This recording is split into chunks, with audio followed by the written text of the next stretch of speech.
Everyone. So in a few minutes, we're going to start the Blue Ribbon Committee investigation into the bridge that collapsed in Isabela. We started out 2 points.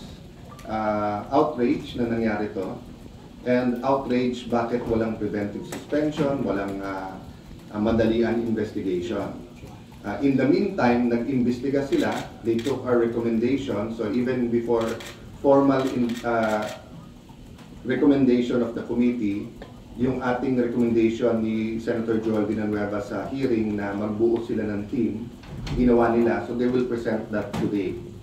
But personally, aside from listening to the report, bakit bumaksak yung bridge, I will also be focusing on kung may mga defects yung bridge, may mga palpak, paulit-ulit, may mga repair, bakit ang gobyerno pa nagbayad ng repair instead of yung contractor?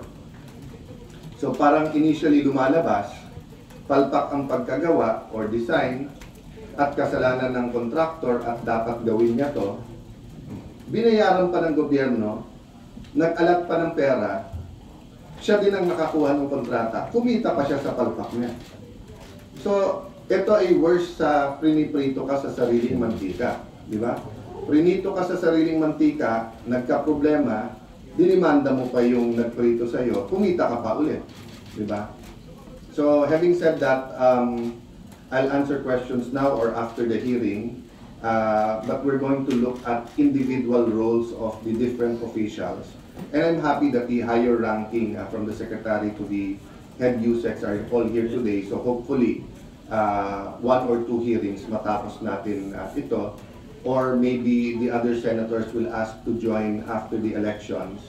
So we might still have a hearing after the elections. So tomorrow, May 1, is Labor Day. Around the world, either Labor Day or International Workers' Day. Allow me to read the preamble of our Philippine Constitution.